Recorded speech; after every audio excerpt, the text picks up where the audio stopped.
السلام علیکم ورحمۃ اللہ وبرکاتہ۔ وعلیکم السلام السلام ورحمۃ اللہ۔ بسم اللہ الرحمن الرحیم، الحمد للہ وکفا وسلام علی عبادہ الذین اصطفى، اما بعد۔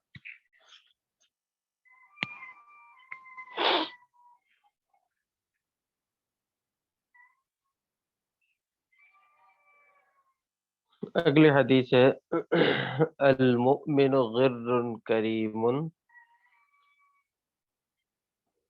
کہ مومن جو ہے وہ بھولا بھالا ہوتا ہے۔ اب بعض نسخوں نے جو ہے اس کو اور اس کے بعد والا جو جملہ ہے والفاجر خب لئیم، ان کو ایک حدیث شمار کیا، جیسا کہ مکتبۃ البشریٰ نے۔ بعض نے اس کو الگ الگ جو ہے نمبر شمار کیا ہے۔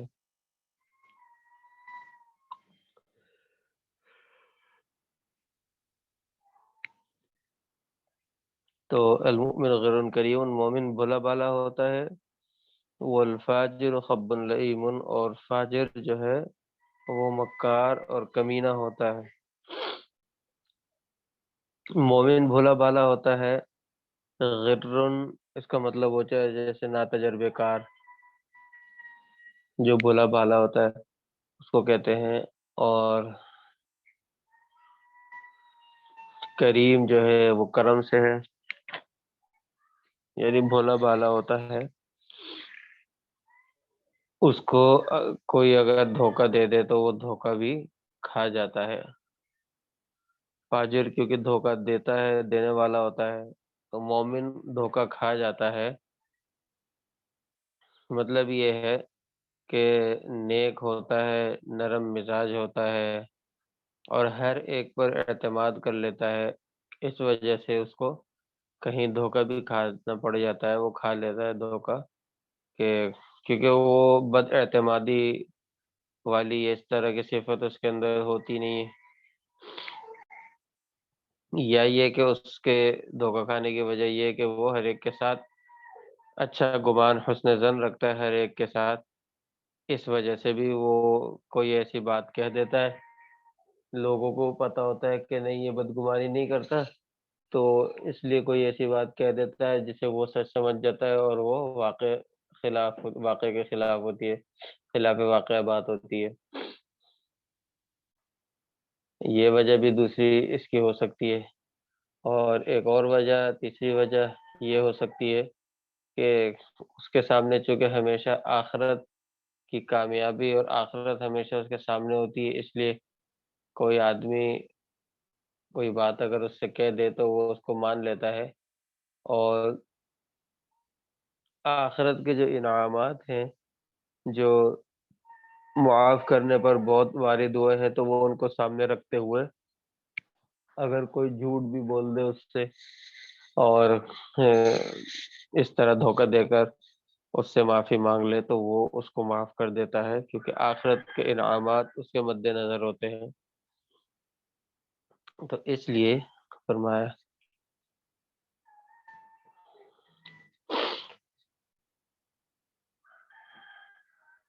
اس کی ترکیب کیا ہے۔ المؤمن یہ مبتدا ہے، غر یہ اس کی خبر اول ہے، کریم یہ اس کی خبر ثانی ہے۔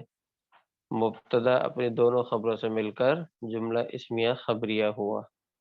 جملہ اسمیہ کیا ہوتا ہے، فعلیہ کیا ہوتا ہے، خبریہ اور انشائیہ، یہ میں نے آپ کو بتا دیا تھا۔ اگلا حصہ اس حدیث کا ہے، یا بعض کتابوں میں اس کو الگ سے حدیث ترقیب الگ سے لگائی گئی ہے، الگ نمبر لگایا گیا ہے۔ والفاجر خب لئیم، اور فاجر مکار اور کمینہ ہوتا ہے۔ فاجر کہتے ہیں حد سے تجاوز کرنے والا، خوب گناہ کرنے والا، اس کی جمع جو ہے فجار آتی ہے۔ اور خبن یہ فتح کے ساتھ، خا کے فتح کے ساتھ اس کے معنی ہوتے ہیں مکار، دغا باز اور دھوکے باز، دھوکہ دینے والا۔ اور باب سمیع سے اس کے معنی آتے ہیں مکار ہونا، لئیم، لئیم کے معنی کمینہ، ذلیل۔ باب کروم سے اس کا معنی ہوتا ہے کمینہ ہونا۔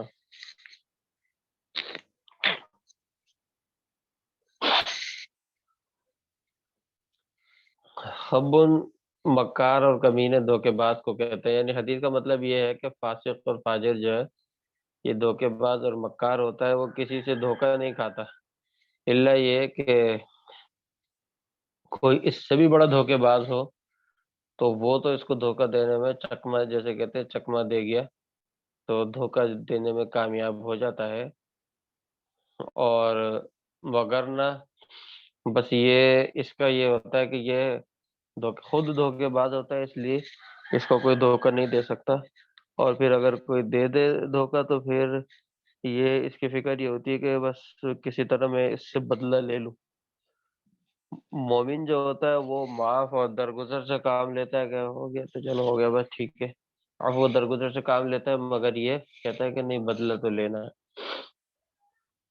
یا یہ کہ جیسے مومن اس کے سامنے آخرت ہوتی ہے، اس لیے وہ جیسے دنیا کو کے معاملات میں عفو درگزر سے کام لیتا ہے، معاف کر دیتا ہے، مگر فاسق اور فاجر جو ہوتا ہے اس کی نظر یہ آخرت سے، آخرت کے معاملے سے جو ہے اس کی نظر جو اوجھل ہوتی ہے، یوں سمجھ لیں، اس لیے وہ انتقام کا جذبہ رکھتا ہے اور وہ بدلہ لے کر چھوڑتا ہے۔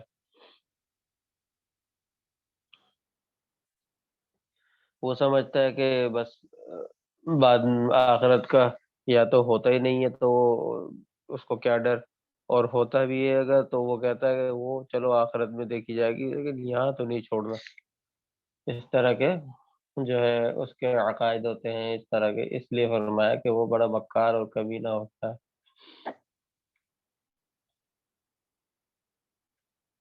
بعض روایات سے پتہ چلتا ہے کہ دھوکے باز کو قیامت کے دن بلایا جائے گا اور جنت کے قریب، اور جنت کے قریب جب وہ پہنچے گا اور داخل ہونا چاہے گا تو جنت کا دروازہ بند کر دیا جائے گا۔ اسی طرح اس کے ساتھ جو ہے معاملہ کیا جائے گا اور اس کو کہا جائے گا کہ تم جس طرح دنیا میں لوگوں کو سے دھوکہ بازی کرتے تھے، آج تمہارے ساتھ بھی یہی معاملہ کیا جا رہا ہے۔ لیکن ظاہر سی بات ہے اگر اس کا فسق و فجور کفر تک نہیں پہنچا تو اگرچہ ایک نہ ایک دن جنت میں داخل تو ہوگا، اگر یہ کافر نہیں تھا یا اس کی موت کفر پر نہیں آئی، لیکن سزا بہت سخت ہے۔ اس کی ترکیب کیا ہے؟ الفاجر مبتدا ہے، خبن خبر اول، لئیم خبر ثانی، مبتدا اپنی دونوں خبروں سے مل کر جملہ اسمیہ خبریہ ہوا۔ بہت آسان سی ترکیب ہے۔ آگے فرمایا الظلم ظلمات یوم القیامہ، الظلم ظلمات یوم القیامہ، کہ ظلم قیامت کے دن اندھیروں کی صورت میں ہوگا۔ ظلم قیامت کے دن اندھیروں کی صورت میں ہوگا۔ ظلم جو ہے، الظلم، ظلم کسے کہتے ہیں کہ بے موقع رکھنا۔ ظلم کی تعریف یہ بھی کی ہے کہ وضع الشیء فی غیر محلہ، کسی بھی چیز کو اس کے محل کے علاوہ میں رکھنا۔ اب یہ تعریف وضع الشیء فی غیر محلہ یا وضع شیء فی غیر محلہ، یہ تعریف جو ہے ظلم کی، اب اس کو دیکھتے ہوئے ہر چیز کے اندر دیکھ لیں کہ ظلم کیا ہوگا، ہم کس چیز کو اس کی جگہ پہ رکھ رہے ہیں یا نہیں رکھ رہے۔ ظلم ہمیں خود آرام سے سمجھ میں آ جائے گا جب یہ تعریف ہمیں پتہ ہوگی۔ ظلمات باب ضرب سے اس کا معنی ہوتا ہے بے موقع رکھنا، اور باب سمیع سے اس کا معنی ہوتا ہے رات کا تاریک ہونا۔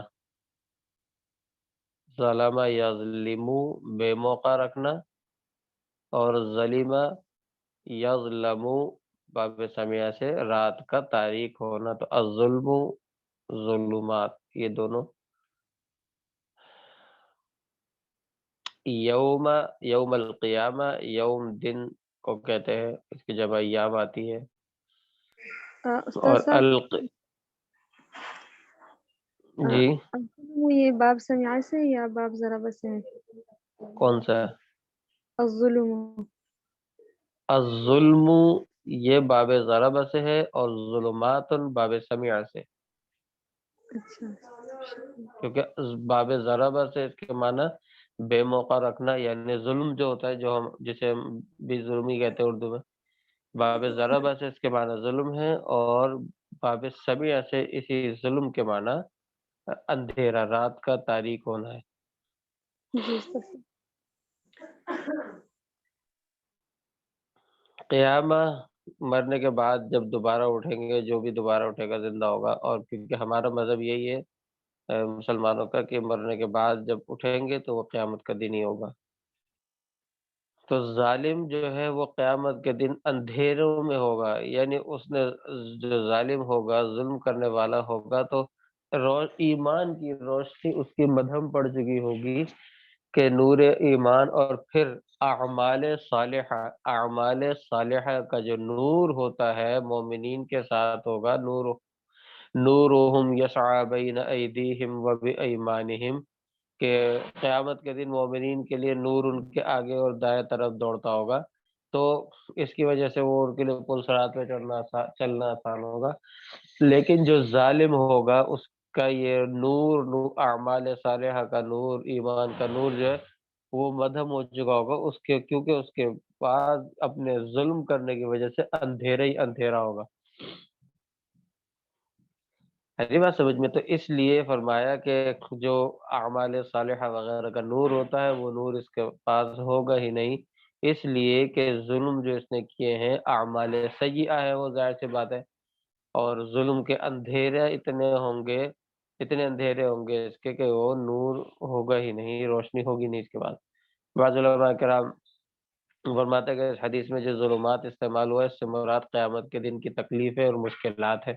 یعنی باقاعدہ وہ اندھیرا مراد نہیں ہے، بلکہ اس سے مراد قیامت کے دن جو تکالیف اور مشکلات ہوں گی، کہ قیامت کے دن جو لوگ، ظالم لوگ جو ہے گھرے ہوئے ہوں گے، کہ وہ بھی آئے گا اس نے میرے اوپر ظلم کیا، وہ بھی آئے گا اس نے.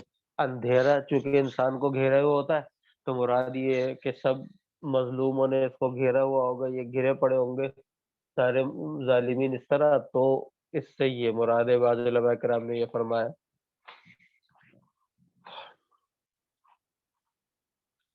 کیونکہ ظلم جو ہے اس کی وجہ سے انسان کی زندگی جو ہے وہ مسخ ہو کر رہ جاتی ہے، معاشرہ تباہ ہو جاتا ہے. اور اسلام یہ چاہتا ہے کہ انسانوں کی آپس کی زندگی میں ہمدردی، بھائی چارگی ہو.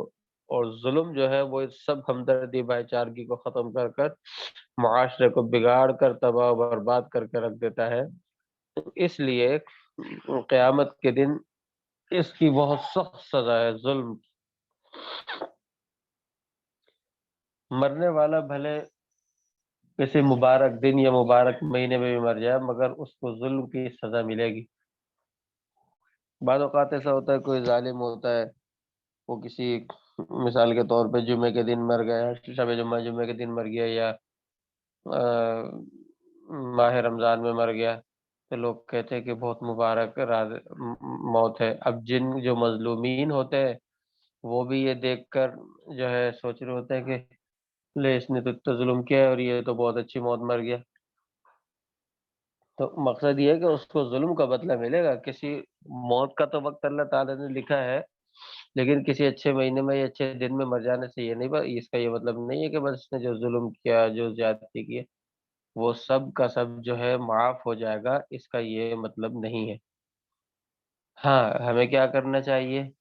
ہمیں یہ کرنا چاہیے کہ اگر کسی نے ہم پر ظلم کیا ہے تو ہمیں یہ کرنا چاہیے کہ ہم اس کو معاف کر دیں. کیونکہ ہمیں ہمارے ساتھ جو زیادتی ہوئی ہے، جو ظلم ہوا ہے، اس کا بدلہ ہم معاف کریں ظالم کو یا نہ کریں، ہمیں تو بہر صورت اللہ تعالیٰ قیامت کے دن بدلہ دیں گے. اگر ہم ظالم کو معاف کر دیتے ہیں یہ سوچ کر کہ یہ آپ صلی اللہ علیہ وسلم کا امتی ہے، اور مسلمان بھی ہے اور آپ صلی اللہ علیہ وسلم کا امتی ہے، ہماری وجہ سے اگر یہ پھنس گیا، اور آپ صلی اللہ علیہ وسلم کی بھی ظاہر سی بات ہے خواہش اور چاہت یہ ہے کہ آپ کے امتی زیادہ سے زیادہ کامیاب ہو، جنت میں جائے، تو اگر ہم اس کو معاف کر دیں گے تو ہماری وجہ سے یہ بچے گا، پھنسے گا نہیں، بلکہ جنت میں جانے کے لیے راستے اس کے آسان ہو جائیں گے۔ ہمارے ساتھ جو ظلم و زیادتی کی ہے، یہ سوچ کر ہم معاف کر دیں آپ صلی اللہ علیہ وسلم کی ذات گرامی کے لیے اور آپ کی ذات گرامی کا سوچتے ہوئے، تو ہمیں تو پھر بھی ہمارے اوپر کی گئی زیادتی کا اللہ تعالیٰ بدلہ عطا فرما دیں گے۔ بس یہ ہے کہ وہ کل بروز قیامت پھنسنے سے، ہماری وجہ سے پھنسنے سے بچ جائے گا۔ تو بہتر یہی ہے، یہ میں مظلومین کے حساب سے بات کر رہا ہوں، ظالمین کے حساب سے نہیں کر رہا، کیوں کہ کیا پتہ کہ کوئی اس کو معاف کرے نہ کرے۔ تو یہ تو ظالم کو تو سوچنا ہے، یہ نہیں سوچنا چاہیے، یا یہ سوچ کر تو کسی پر ظلم نہیں کرنا چاہیے کہ چلو یہ معاف تو کر دے گا، ہر کوئی معاف نہیں کرتا، کیونکہ ہر کسی کو یہ بات بتا کر کوئی ترغیب بھی نہیں دیتا۔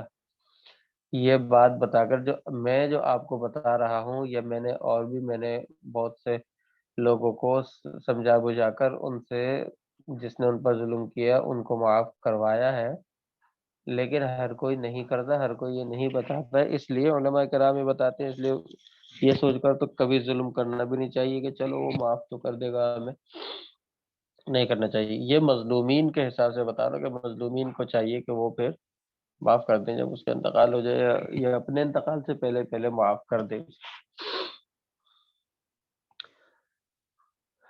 پہلے معاف کرنے کے لیے ہاں ایک اور بات بھی سمجھ لیں کہ اس کا دل نہیں مانتا، اور پھر یہ بات بھی جو میں نے عرض کی ہے یہ بھی اس کو سمجھ میں آتی ہے، تو دل میں معاف کر دے، بھلے اس کو نہ بتائے، اس کو بتانا بھی ضروری نہیں ہے، کیونکہ معافی تو ہم جب دل میں کر دیں گے تو معافی تو ہو جائے گی، اس کو بتانا ضروری نہیں ہوتا معاف کرنے کے لیے، تو بھلے دل میں کر لے، یہ کہ اس کو تھوڑا یہ سوچے کہ اس کو احساس ہوتا رہے کہ میں نے ظلم کیا ہے، تو یہ کہ پھر بعد میں جب وہ خود معافی مانگ لے تو صحیح، ورنہ خود سے بغیر مانگے ہم معاف کر دیں، اگرچہ ہم اس کو یا اس کے رشتہ داروں کو نہ بتائیں۔ اس حدیث کی ترکیب کیا ہے؟ الظلم مبتدا، ظلمات یہ موصوف ہے، یوم مضاف، القیامہ مضاف الیہ، مضاف اپنے مضاف الیہ سے مل کر، مضاف الیہ آپ سمجھتی ہوں گی کیونکہ مضاف الیہ میں کا کی کے اس طرح کا ترجمہ ہوتا ہے، تو یوم اور یوم القیامہ اس میں بھی ترجمہ رہتا ہے قیامت کا دن، یعنی اردو کے اندر یہ ترجمہ ہوتا ہے اس کا، تو قیامت کا دن، اس لیے مضاف اور مضاف الیہ اس طرح کا ترجمہ ہوتا ہے عموماً، تو یہ مضاف اپنے مضاف الیہ سے مل کر محذوف فعل کا مفعول ہو کر یہ صفت ہوا، آ، یعنی مضاف الیہ سے مل کر فعل محذوف کا مفعول ہوگا، اور پھر اس کے ساتھ مل کر یہ صفت ہوگا اپنے موصوف ظلماتن کی، موصوف اپنی صفت سے مل کر مبتدا کی خبر ہوگا، اور ظلم مبتدا کی خبر سے مل کر جملہ اسمیہ خبریہ ہوا۔ ترکیب کی طرف آپ جیسے جو سمجھا رہا ہوں میں، آپ لوگ اچھی طرح سے توجہ کرنے کی کوشش کیجئے، کیونکہ ترکیب بہت اہم چیز ہے۔ یعنی علماء فرماتے ہیں کہ الترجمہ تحت الترکیب، عربی عبارت ہو، حدیث یا آیت، ترجمہ ترکیب کے تحت ہوتا ہے۔ اگر پتہ ہوگا کہ یہ ترکیب میں کیا بن رہا ہے تو ترجمہ بھی صحیح کر لیں گے، ورنہ ترجمہ غلط کر دیں گے اگر اعراب نہ لگے ہوئے تو۔ اس لیے تو مجھے بہت زیادہ مشکل ہو رہی ہے، ہم نے جی آگے اتنا نہیں پڑھا ہے، اس لیے ہمیں بہت زیادہ مشکل ہو رہی ہے ترکیب سمجھنے میں۔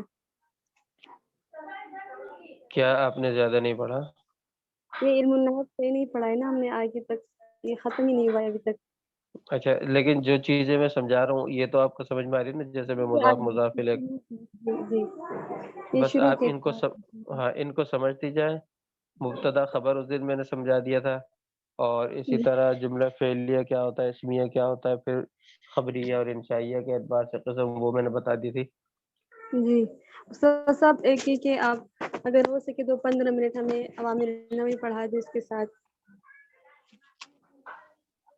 چلے دیکھتے ہیں، ابھی تو وقت تھوڑا ایسا ہے، دیکھتے ہیں اگر اکیڈمی والوں نے کہا تو یا انہوں نے اس کو اجازت دی تو پھر انشاءاللہ دیکھ لیں گے۔ اچھا ویسے گھوم پھر کر آنا تو وہیں پر ہی پڑے گا، اگر یہ زیادہ طالبین مکمل ہو گئی اور وہ باقی ہوئی تو پھر وہ بھی پڑھانی پڑے گی۔ چلے دیکھتے ہیں جی، یا اس کی انشاءاللہ۔ جی حدیث جی، کیا کہتے ہیں، یا تجوید کیا ہوتی ہے، سزا ہو بک نام بھول گئی میں، خلاصۃ التجوید۔ خلاصۃ التجوید، یا وہی پڑھا دیں یا عوامل النحو؟ خلاصۃ التجوید تو ابھی کوئی نہیں پڑھا رہا نا آپ کو؟ نہیں، ابھی کسی نے نہیں پڑھا ہے استاد صاحب، جی جی، اصل میں وہ میں بھی نے وفاق میں داخلہ کرا ہوا ہے نا، تو اس سے مجھے ٹینشن زیادہ ہو رہی ہے۔ آپ نے وفاق میں داخلہ لیا ہوا ہے؟ جی استاد صاحب۔ اچھا اچھا، تو چلے ٹھیک ہے، انشاءاللہ آپ کو پڑھاتے ہیں۔ جی استاد صاحب، بہت شکریہ۔ صحیح۔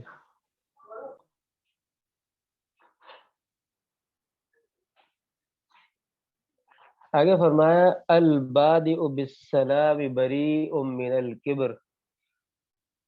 دیکھیں، تکبر چھوڑنے کا حکم ہے، اور اس کا ایک آسان سا حل پیش فرما دیا آپ صلی اللہ علیہ وسلم نے، کیونکہ تکبر انسان کو برباد کر دیتا ہے۔ اور حضرت شیخ الحدیث حضرت مولانا زکریا صاحب رحمۃ اللہ علیہ کی ایک کتاب ہے ام الامراض، یعنی تمام روحانی بیماریوں کی جڑ یعنی تکبر کا علاج، اس کے حساب نام سے ان کی جو ہے ایک کتاب ہے۔ اور ہمارے حضرت والا حضرت حکیم اختر صاحب نور اللہ مرقدہ کی بھی کتاب ہے علاج الکبر کے نام سے۔ تقریباً علماء کرام نے اس پر بہت زور دیا ہے۔ تو استاد صاحب، فرمایا جی، جی آپ نے اس سے پہلے ایک حضرت حضرت شاہ کی شیخ محمد الحدیث حضرت مولانا زکریا صاحب رحمۃ اللہ علیہ، نہیں، ان آپ نے تفسیر کی کسی کلاس میں بتایا تھا حضرت شاہ کی محمد اختر رحمۃ اللہ علیہ کی کتاب۔ جی جی، وہ ہمارے حضرت والا ہمارے شیخ ہیں، میرے شیخ ہیں حضرت حکیم اختر صاحب، ان کا بتایا میں نے کہ ان کی ایک کتاب ہے علاج الکبر کے نام سے۔ جی نہیں، اس سے پہلے پھر میں نے وہ نام نوٹ کیا تھا کہ اس کا نام تھا حضرت حکیم اختر کچھ، صاحب رحمۃ اللہ علیہ نا؟ جی جی، پردیس جی میں جی، تذکرہ وطن۔ ہاں وہ بھی ان کی کتاب ہے پردیس میں تذکرہ وطن۔ جی میں آپ بہت سے سارے پوچھنا چاہتی مواعظ ہوں، ہیں وہ حضرت۔ کتاب میں پڑھ سکتی ہوں؟ جی جی، پڑھ سکتی ہیں آپ۔ مجھے بھی حکیم صاحب کی بہت سی کتابیں پسند ہیں، ان کے یہ جی ملفوظات۔ جی، ٹھیک ہے ٹھیک ہے۔